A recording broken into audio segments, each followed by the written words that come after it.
Okay, so we start the movie and we get ourselves a montage. Looks like somebody's building something. There's pretty creepy music and it looks like this person's building a glove with razors on it. And then the title comes up. Okay, so then the movie begins and we're introduced to Tina. And she's wandering around in a boiler room. And she's being chased by someone. We don't know who it is, but all we know is he's the dude with the razor glove. And then he jumps out and scares her and she runs away and then she ends up getting caught and then she screams and then he goes away.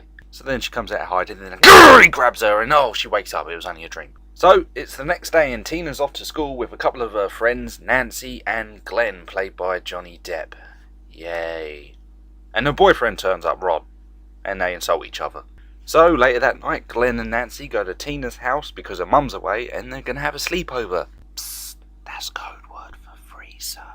So Tina's telling Nancy about the dream she had last night about the dude with the dirty red and green sweater with the finger knives, and Nancy's like, motherfucker, I had the same dream too. But then the kids hear something outside, so they send Glenn to investigate, and it's Rod trying to rape Glenn. Brilliant. So they all go inside. Tina and Rod go upstairs for a little bit of bounce chicka wow wow.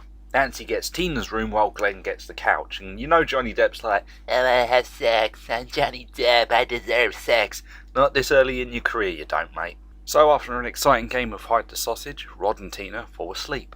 But later that night, Tina wakes up. Somebody's outside going, Tina! And throwing stones at a window, so naturally you would go out there to investigate. So it looks like nobody's out there. Oh wait, yeah they are. He's behind her and it's our friend with the dirty red and green sweater with the razor glove.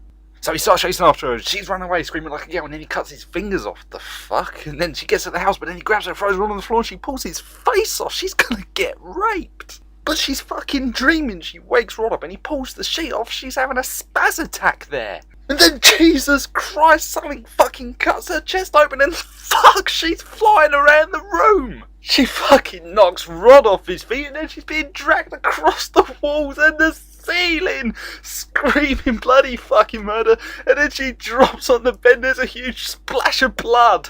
Oh my god. That was fucking awesome. So while this has been happening, Nancy and Glenn have been trying to get in the room, and when they break in, oh lordy lord. And Rod's nowhere to be seen. So Nancy's taken to the police station and her old man's there is Detective Donald Thompson, played by John Saxon. And he's all like, why the fuck were you there in the first place? Nancy says that they were all scared to sleep alone, so they all just got there to be with their friends. So the next morning, Nancy's mum doesn't want her to go to school, but she's like, fuck it, I'm going to go to school anyway. So on her way to school, she turns around, there's a dude in sunglasses and a black suit. So she carries on, and then she turns around, and he's not there anymore. And then Rod jumps out and grabs her, and they're going to have a game of hide the sausage as well. Not really. Rod's trying to tell Nancy that he didn't do it, but she doesn't really believe him, and then John fucking Saxon turns up with a gun.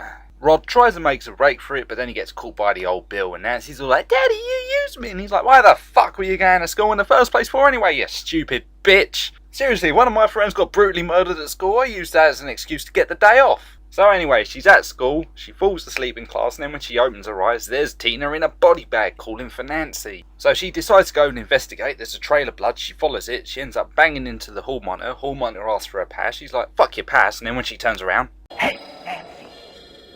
No running in the hallway. But she doesn't pay any attention to that. She carries on following the blood and she ends up in the boiler room. And then she bumps into our friend in the dirty red and green sweater and he lifts it up and cuts his chest open and maggots fall out of it. Sweet. So he chases after her, she runs away, ends up getting cornered and he's coming towards her. So she burns her arm on a pipe and this leads to her spazzing out in class. So she gets sent home and then on her way home she notices that her arm's got a little burn mark on it. So Nancy goes and visits Rod. She wants to know what exactly happened and he tells her that all he knows was that there were cuts happening on her body. And he tells her that it reminds her of this guy who was in his dream that had knives for fingers and Nancy's starting to fucking get it. So she goes home, jumps into the tub, falls asleep and holy shit it's Jules! No, not really, it's the glove. But then she wakes up and it goes away. Yeah, it was Nancy's mum telling her not to fall asleep in the tub because that's how people drown. She's like, fuck off mum. And just to be a fucking rebel, she falls asleep in the tub and then she gets pulled down underneath the water and she's struggling and he's trying to pull her down, but she's able to get out of the tub just in time. Whew, that was scary. So she goes into her room, puts the TV on and, hey, check it out, she's watching the movie from the last episode. Glenn decides to pay her a little visit, probably wanting sex, but he ain't gonna get any. And Nancy's got this really crazy plan. She's going to fall asleep and Glenn's going to watch over her because in her dream world she's going to go looking for someone. So she's running around the streets, she goes to the police station to check up on Rod and oh look, it's our buddy with the red and green sweater and he walks through the fucking bars. Sweet. Nancy starts banging, she's like, Rod, you fucking knobber, wake the fuck up. And he just looks up with a little pedo smile. She turns away calling for Glenn and then when she turns back he's gone. Where the fuck did he go? And then she sees Tina as a millipede crawls out of her mouth and he jumps out from behind her and he starts chasing after her. She throws a trash can his way like that's going to stop him. So she gets back to her house, locks the door, and as she's starting to go up the stairs, her feet are going through it and then he bursts the glass of the door open and he's wearing Tina's face and he's like, Nancy, help me please, save me from Freddy. So she gets into her room and locks the door and then she sees Glenn asleep. She's like, right, calm the fuck down, it's only a dream. And he bursts through the fucking mirror. So they're struggling and I think Freddy might have grabbed her titties and then she wakes up. She has a go at Glenn as well for falling asleep. What a douchebag. And she knows Rod's in danger, so she and Glenn decide to go to the police station. So they got to see him, and they're right, he is in danger. Freddy's gone back to finish what he started. He's wrapped the sheet around Rod's neck, and then when Rod wakes up, it's too late. Because Freddy's dragging him along the floor and up against the wall, and he hangs him from the iron bars, and his neck snaps, he chokes to death, and they're too late to save him. So everyone attends Rod's funeral and after that Nancy's mum decides she's going to go get Nancy some professional help because Nancy starts talking about the guy in the red and green sweater and her parents shit bricks. So the doctor took her up to a machine which is going to monitor her dream brain waves or whatever the fuck so they can find out what the hell's wrong with her. So she falls asleep, has a dream, that turns into a nightmare, she starts spazzing out, they wake her up, she's got cuts on her arm and then she pulls out from under the sheet Freddy's hat. So the next day, Nancy starts asking her mum that who the fuck is this that's trying to get her in her dreams. She knows his name because his name's in the hat, Freddy Krueger. She pushes her mum too far, her mum slaps her and then she says that Freddy can't come and get her because he's dead. So she goes and hangs out with Glenn and she's reading this book on how to set booby traps in the home. And he's like, the fuck are you reading that for? And she's like, I'm in the survival. She doesn't really get a chance to use any of that shit though because she goes home and her mum's put bars up on all the windows and shit. She's gone batshit insane. So she goes in and it's like, Mum, what the fuck's going on? And the mum's like, look, just meet me down in the fucking cellar. So they go in and her mum tells her the story of Freddy Krueger, who was a child killer who killed a bunch of kids in the neighbourhood. And all the parents got pissed off and burned him alive. And she's even got his glove. So Nancy phones up Glenn. She's like, look, I've got this brilliant idea. I need you to come over here, blah, blah, blah, blah, blah. And Glenn's alright, yeah, sure, not a problem. But he ends up falling asleep. So she tries ringing him. She can't get through. But then the phone rings. She picks it up and then she hears... She rips the phone out of the wall and then she's going to go over to Glenn's house, but then the phone rings and it's unplugged. So she goes over, picks it up and then she hears, I'm your boyfriend now, Nancy. And it kisses her. So she runs downstairs, but the house is entirely locked and her mum won't give her the keys. And then we go back to Glenn and he gets pulled into the bed and his bed has the biggest period in history. So Nancy's like, right, fuck this, I'm going to go B.A. Baracus on this house, and she starts putting up all these homemade booby trap devices throughout the house. Puts her mum to sleep, and then she sets this little alarm on her watch, and then she goes to sleep, she's going to fuck Freddy's shit up. So she's in the dream world, she's looking for him, and she eventually finds him, and there's a big old chase.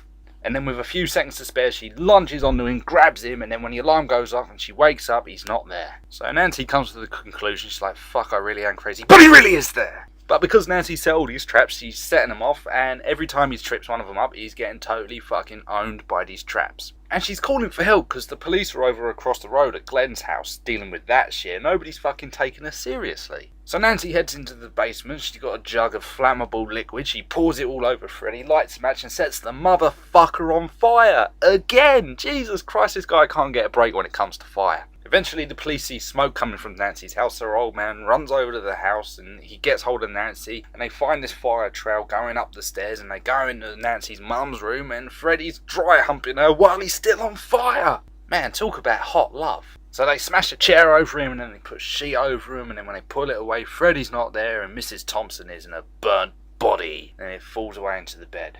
So Donald leaves and then the door shuts and Freddy rises from the bed and he claws it open and he's like, I'm gonna fuck your shit up now, girl. And she's like, no, I've already beaten you. Fuck off. She's no longer scared of him. She grabs the door and as he lunges towards her, he disappears. She goes through the door and it's the next day. It's all nice and sunny and her mum's not an alcoholic anymore and her friends are there and they're all like, yay! So she jumps in the car, and then the roof of the convertible flips over, and it's got the red and green stripes of Freddy swear, and the windows are winding up, and the doors are locked, and she's banging on it like, no, mother, no, and the mum's just like waving, bye. And then Freddy's hand comes through the glass of the door, pulls her through, and then we cut to these little girls jump roping, doing 1, 2, Freddy's coming for you.